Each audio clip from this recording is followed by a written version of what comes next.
Untuk kempen yang tinggal lagi tak sampai 24 jam ni, macam mana untuk wanita punya side, macam mana?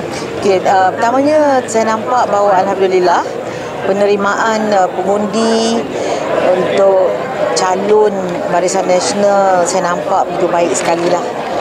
Dan kempen kami jalankan dengan penuh berhemah. Bukan hanya kita kerana kita menghormati bulan Ramadan, tetapi ini adalah cara kita Barisan Nasional, terutama jentera wanita UMNO yang ada. Kita pergi rumah ke rumah, sehingga hari ini dah ramai dah turun. Pada mulanya jentera wanita yang ada di sini lebih kurang 600 ya, jentera yang tetap. Tapi pada hari ini kita dah mencapai lebih daripada mungkin dalam 1,500 lah, yang ramai wanita UMNO yang turun dari seluruh negara kerana dengan secara sukarela kerana mereka nak tentukan bahawa Barisan Nasional menang. Dan yang lebih penting adalah apabila kita selaku jentera kita turun rumah ke rumah, kita memberi penjelasan kepada pengundi kenapa mesti undi Barisan Nasional.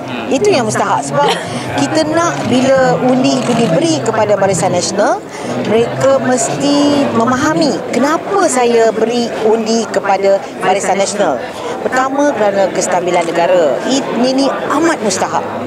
Kalau kita tengok pada hari ini ya, gelombang global ya, macam-macam berlaku atas nama dan dasar perubahan yang tidak berhaluan dan lain, kita tak nak begitu ya.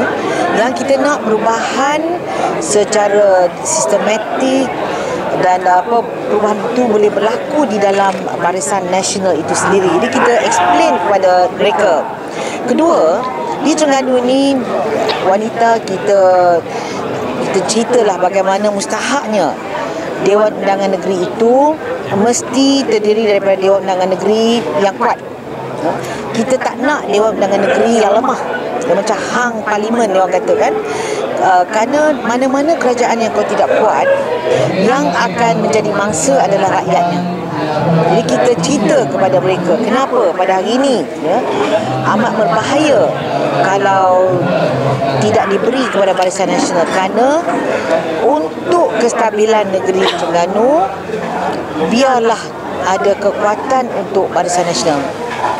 Selain daripada itu, saya tengok wanita dia memang minat lah tentang politik pembangunan.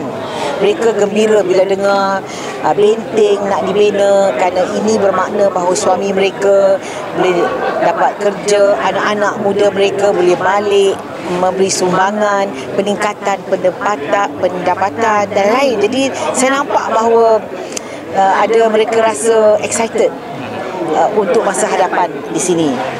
Di antara lain pengundi wanita tu berapa persen yang boleh turun yang keturun?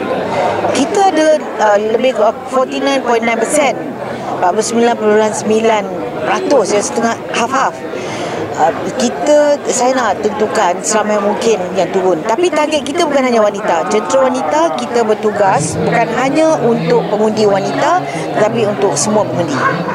Cuma kita nak mintalah pengundi luar tu baliklah untuk mengundi. So ada tak strategi last minute ni mungkin tak nak maksudnya yang wanita ni tak boleh balik ke selagi tak pukul 4, selagi tak pukul 3 lepas sahur ke apa ke, ada tak? Maksudnya lebih lagi lah. Jentera wanita? Yes. Jentera wanita kita, mereka committed. Saya gembira bila saya tengok wanita-wanita UMNO datang dengan sendiri, serah diri. Kerana mereka kata mereka nak memberi sembang bakti, nak menentukan bahawa kita menang. Dan saya minta kepada mereka supaya duduk di sini sampai akhir.